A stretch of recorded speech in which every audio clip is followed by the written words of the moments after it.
So tell us a little bit about Nucco Brain and your story, because I thought it's really interesting the way you moved because of various reasons. You were an amazing designer, you were an amazing drawing person, and then you became an entrepreneur. So tell us a little bit about your whole story and Nucco Brain along the way. Sure. Well, first of all, thanks a lot for inviting us, me specifically, but also Nucco Brain as a company.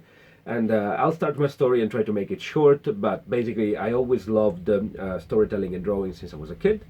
And I ended up being lucky enough to start working in advertising in it's a branch of Publicis. It was called B-Cube at the time. It's part of the Publicis group, one of the biggest advertising groups in the world. And at the time I was doing the Academy of Fine Arts in Milan. Suffice to say that I had a lot of spare time, so it's not one of the most difficult universities. It's quite flexible.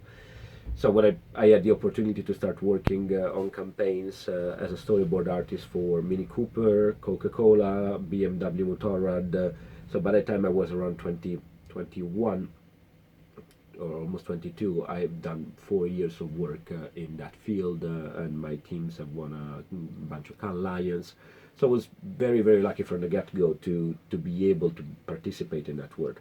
At the same time, I don't know if you remember, but Italy around 2010 had a little bit of a crisis after the crisis, after the 2008 one. And things were not going so well. At a certain point, it was clear that I was getting a little bit less gigs by the guys at Publicis.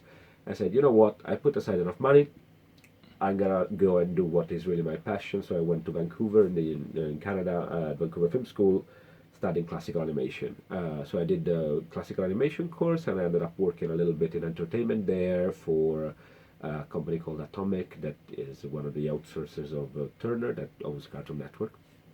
And what I ended up doing during that period is that, unfortunately, by drawing a little bit too much, my tendons on the right hand snapped, and now I can do maybe 2 hours of drawing per day, not much more than that. And it was really a moment of crisis. I was like, what the hell do I do? At the time I had a girlfriend that was here in London, and so she was, why don't you come to London and study something else to do your next step of the career? And I had some money aside. Not enough, to be honest, and so I came to Goldsmiths here in London, which is quite, well known for arts and critical media studies, and I ended up doing a creative and cultural entrepreneurship course. That was great in terms of mindset, and at the same time, as I mentioned, because money was not flowing too much, I needed to get myself a job, and I ended up working in a startup.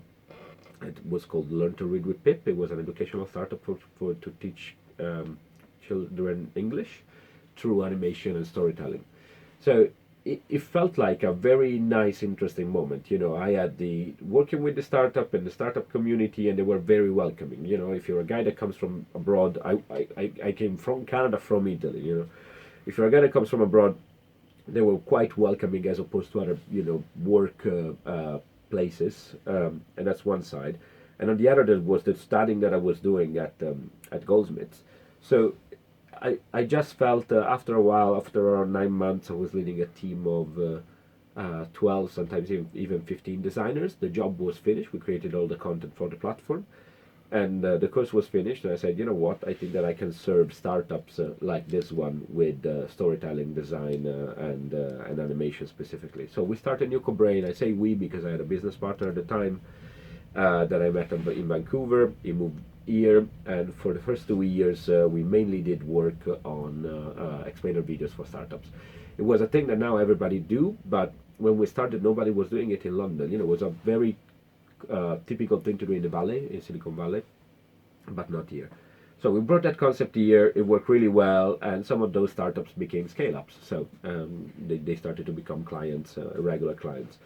At a certain point, me and my partner decided to split ways. So after 2 years, he went his own way, and I started shaping Nucco Brain in a way where the real question was, how can we help our clients beyond creating this explainer for them? And because I've been working quite a lot in advertising, I do believe that branded content is really the way to go. So Nucco slowly transformed in what it is today. So Nucco today, Nucco Brain is corporate content creation studio. So that's our job, and we pride ourselves into explaining complexity, meaning that we take some of the most complex subjects from finance to educational subjects for clients that are mainly B2B and corporate, and we help them explain them and make them engaging. We do that through video, but we're also constantly using more and more VR, virtual reality, and AR, augmented reality now, and we do it with a campaign approach.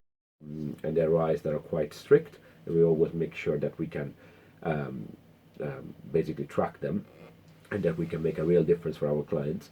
But the thing that we like is that we take the best talents from the B2C campaigns and the big agencies and bring them to work with us on these topics.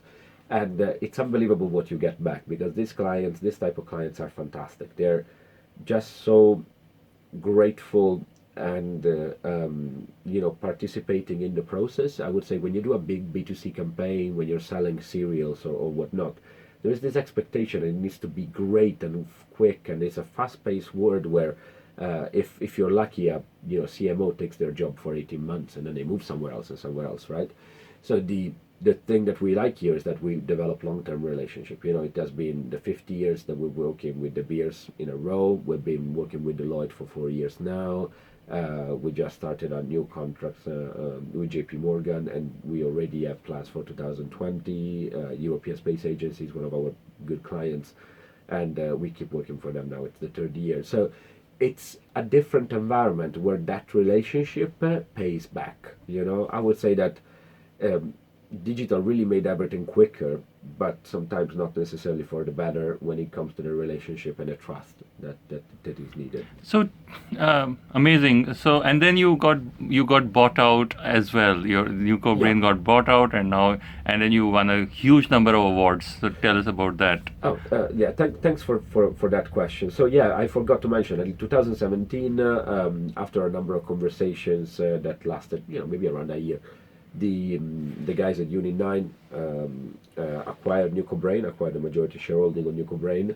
It was great. It was a great, interesting journey, especially with the chairman of Unit 9, Piero Pascobaldi. And the interesting thing there was that the strategic alliance really worked well. In the sense that Unit 9 is production company of the year this year for Ad Age. They won plenty of awards. They keep winning Cannes Lions like there's no tomorrow. But what they do is that the great stuff that they create is mainly for the B2C and big top brands. And what we take is the learning about all that they create and bring it to B2B and corporate clients. So as a strategic alliance is great because they de-risk the content that we then can create. And it's quite funny because if you take a look at VR is something that was hot in the space of big B2C campaigns maybe last year, and instead it's just picking up now in the space of corporate communication. So we always try to move that coolness on the B2B space. And we've been lucky ourselves to be focusing a little bit more on recognition. So as Unit 9 was winning the Best Production of the Year, we won Best Animation and Graphic Company of the Year at the London Awards, and a number of others. Like we always, so far in the last 4 years, won a Gold Indigo Award, and there's quite a lot of good reception that we have from the Drum Recommends, the X recommended agency. So what? Since you won so many awards, you must have had by now some kind of a formula for which works both in terms of a good animation or good content, and as well as wins awards. So what's the formula for a good animation content? That's a very good question. So I think that there is a thing that I would like to say here is that when people think animation, they think cartoons, and that's something that we're trying to demystify as a myth. If animation is everything that moves and the idea of motion, it means that animation is ubiquitous. Motion graphics are everywhere, and the more content we're going to create, and the more digital our life is, the more animation is going to be everywhere. But to answer your question, I think that the formula is two things. Some people win awards just by doing the biggest thing, the most important, most impressive, biggest, and stuff like that. To do that, you need to have a lot of resources. And a lot of big agencies will invariably always win those awards. I think that if you first do the job with a KPI, a key performance indicator, and a result in mind for your client, that's more likely to win an award, and an honest award, you know.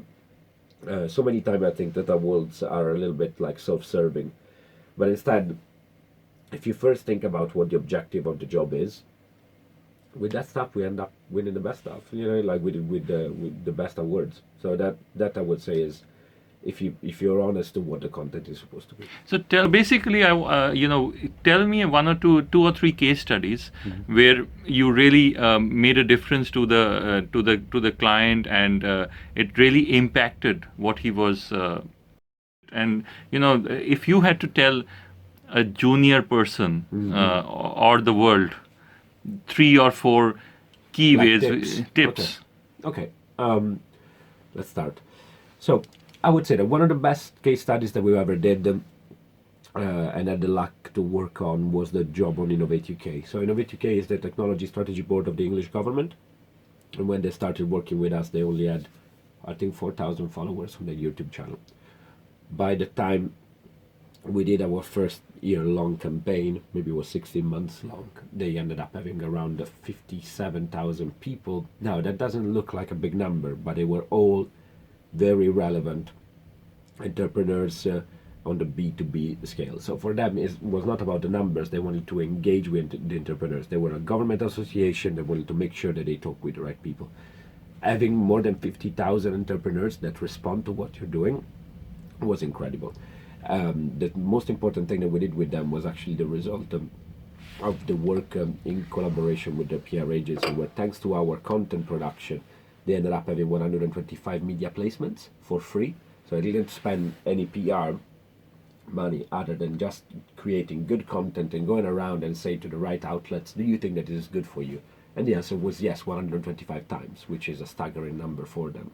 And another good result still with that client was that they ended up watching way more videos on their channel. So I think that it went up 8 times the average time that they would spend on their channel. So substantial amount of time for a channel that at the beginning was just like basically followed by their own creators, and it really became a guiding example that then once Innovate UK was englobated in a bigger government structure called UKRI, they always told us is like, oh my God, you've done so well. How did you manage to move this fast with that? And dealing with a government contract is not the quickest thing, and we managed to get something out of that. So that's the first one that comes to mind. Another one that I think is quite interesting is a work we did for EDF. Yeah, but taking that project in mind, that project came to you, and then how did you decide that what was lacking in what they were doing currently, and what did you bring into the project when you saw the kind of target that they had, or the kind of aim that they had? That's a very good question. It was lacking a couple of things. It was lacking an editorial calendar strategy. The idea of that you have to create regular content, and the more regular it is, the more people will follow you. They were just going just big bursts of campaigns 2-3 times a year, and that will end up wasting a lot of their investment. So that's the first thing. The second was that they were not diversified enough in the audience. So what we did is that we ended up creating 4 different formats, 4 segments of the audience they wanted to talk to. So one was for inspiring entrepreneurs, one was for people that came from more of a challenge background. So one year we did women in tech. In other ones we did people that, for example, were entrepreneurs despite disabilities. So it was very inspirational. And another one was called Future Predictions, where we took all their top level in reports and interviewed their experts, but turned that into amazing animation content, and that was like one of the most seen stuff. And the last one was the impact of their own investment. And so different audiences watch this stuff, and at the beginning we're just broadcasting to everyone, and instead we made it very, very specific, not only from a design point of view, but also from a content and writing point of view and media placement point of view. So I would say that that's the main thing. Try to, when people tell you our audience is this age bracket, 25 to 35 that live here, that's not enough. You really need to break it down and try to understand who am I talking to and who's more important to talk to. out of this, because people say always, yeah, but they are all important. That's not true. There is always the key target audience. So doing what you would call maybe a persona approach or an avatar approach, and taking that best practice from UX design, I would say. And that's what really made the success of the innovative program. So basically, what if I'm hearing you correct, doing something, coming out with content on a regular basis, with the right target audience, and well designed for that target audience is probably the secret sauce. No, it's key. I mean, and the regularity of it, it's key, because every time, it's like making a promise, right? You promise somebody you will be there every Thursday, and then you don't show up. People are just not gonna come, So it's that regularity is very, very important. Okay, and so since this is the BCMA's podcast, let's talk a little bit about branded content. Where do you've had a huge history of branded content, of content, and you've worked around the world, from Italy to Canada, to drawing, to animation, to films, and now at Nucco Brain. So where do you see, how do you see content? Has it changed in any way? What are the trends that you have? Sure, I would say, like, the thing that I see with content is that I've been recently asked, can you tell a story in 15 seconds? My answer is no. I don't think that. With the TikToks and all of the world. Yeah, and somehow controversially, people are like, yes, of course. It's like, no, because stories never change. Stories are the way in which humans interact with each other. I'm going to tell you a story. I can even go as far as to say that stories are what makes us human, because we learn and interact through stories. But what has changed is the media context in which those stories are told. So it used to be that you had one story equals one piece of content. You go to the cinema, you sit, and you watch a 2-hour film, and you have all the attention on that film. Instead, I think that what people are doing wrong now is that they're trying to fit the story of that film in 15 seconds. That's just not possible. Instead, the story is shattered across the media landscape, but the story is it's still one. It's just presented in different pieces all over the media landscape. And you need to own that context. You need to own the fact that some people won't see pieces of it, some people will see all of it. It's quite important to really think in that sense. So I believe that there is a fundamental mistake of old school storytellers that are amazing at doing maybe, even films of a couple of minutes or things like that. They're trying to shove that in 20 seconds, 15 seconds. That's not how it works. And you can see it, because even in Instagram stories, you go and people publish 17 of them one after the other, So the fact that the minimum unit is becoming smaller doesn't mean that the story itself is becoming smaller. And instead, here we try and see people doing that.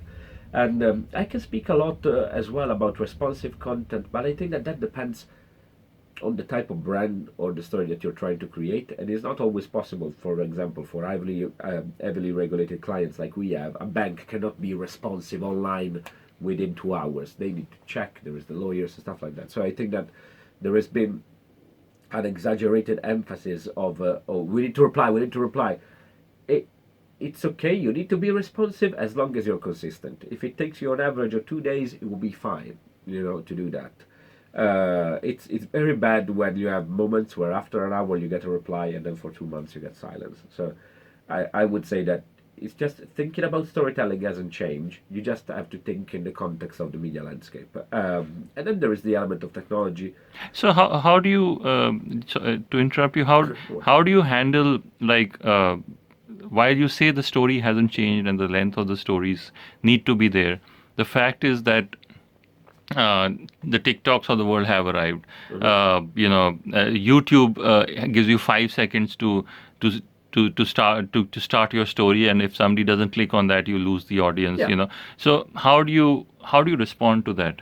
Well, the thing that I think about this is like, first of all, I don't know how healthy TikTok is, just to be very clear.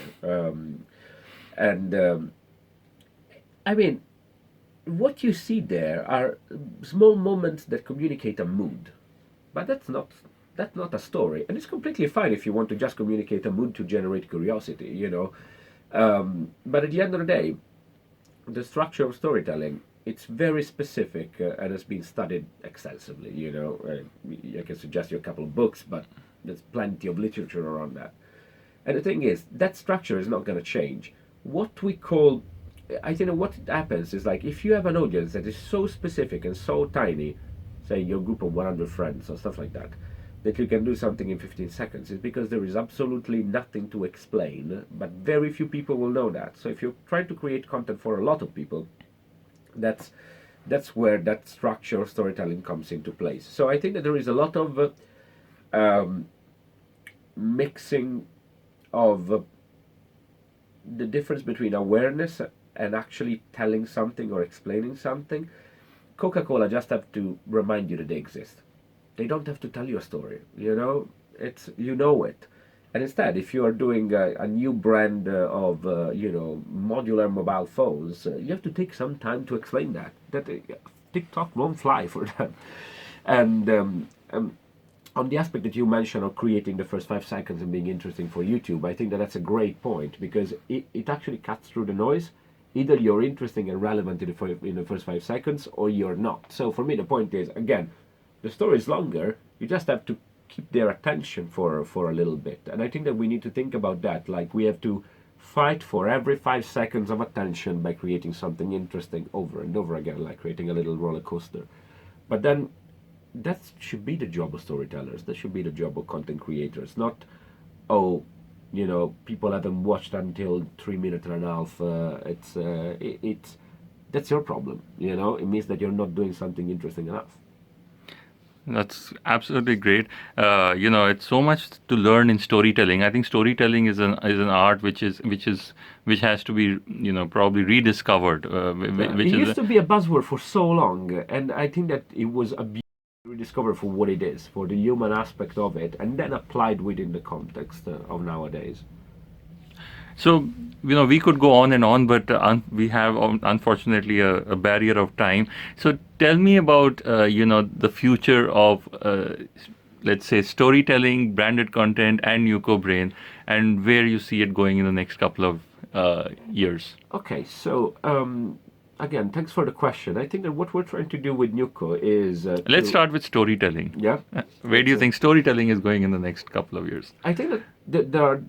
What's happening is like that there are a couple of different directions in which this is going. On one side, you have bigger and bigger organizations that are taking care of their people. So I think that there is definitely a space for storytelling in these words of, like, the Googles of the world, the Facebook of the words, where they will need to tell their story more and more. So for branded content, I think that we have to stop looking at necessarily outward product elements. There are plenty of stories to be told inside companies, for companies, and not necessarily for products. So there is one that is that space, and the other one is more that there is two very splitting elements that regard technology. One is where VR is bringing us. So it's bringing us to stories that are not here and now. They bring us to another place. Another one is AR, that is the complete opposite. You have augmented reality that is like your ear and is information about what you have that is here in this moment.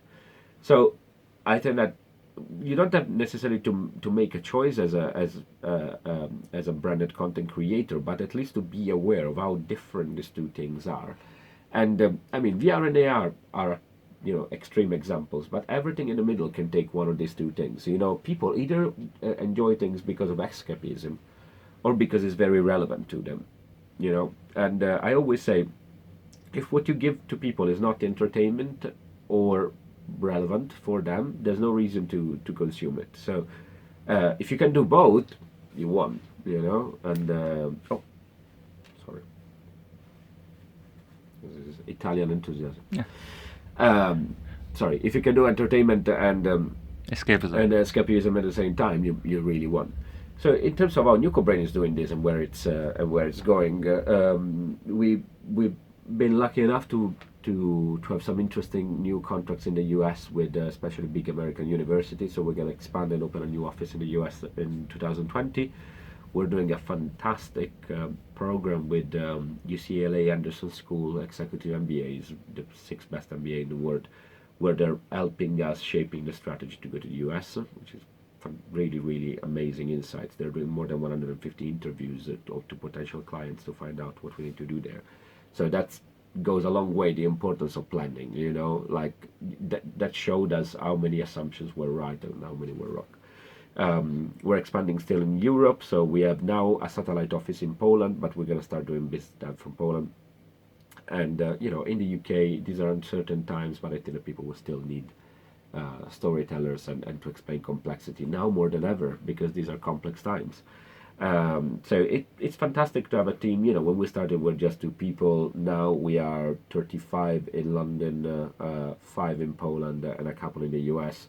And we think that we'll be soon 60 plus in, let's say, by the end of next year, which is, you know, I think a right size. You can still remember everybody's name and birthday. So, where does branded content go from here? Where does branded content go? I think that what the main thing is that brands have to realize that they're the new publishers, you know? They are, in fact, the new publishers. They just don't know it yet. And I think that that's something that we keep hearing in a subconscious way. They're like, oh, we need to do better content, we need to create. And the truth is, publishers are dying, unfortunately, you know, all over the world, because they are lacking the revenue, you know, people don't read much and whatnot. But brands have to take that mantle and baton on, because people are not just consuming advertising and promotions like they used to. You have to create content that is relevant for them and that adds a value of either entertainment or information. It just so happens that is, you know, produced by a brand or sponsored by a brand. So I think that the sooner brands realize and embrace this idea that they're publishers and they can learn from publishers, you know, they can learn that regularity from publishers, they can learn how to engage with people from publishers, then they will be much more successful than they are at the moment. I think that now there is still this behavior that is a little bit 1950s, that you can just broadcast stuff and people will listen, you know. So to catch their attention, you need to be relevant, just like publishers are. So I would strongly recommend they go and take a look at what the best publishers are doing and how to behave like them. Brilliant. And Nucco Brain, like you said, is expanding around the world, and you know, you expect to be 60 or more people. Yeah, that's your. That's the goal for 2020. We're quite happy about that. Okay, thank you, Stefano. It was brilliant talking to you. It was and learning about all the interesting things that you do. So good to have you on the show. Thank you very much for inviting me.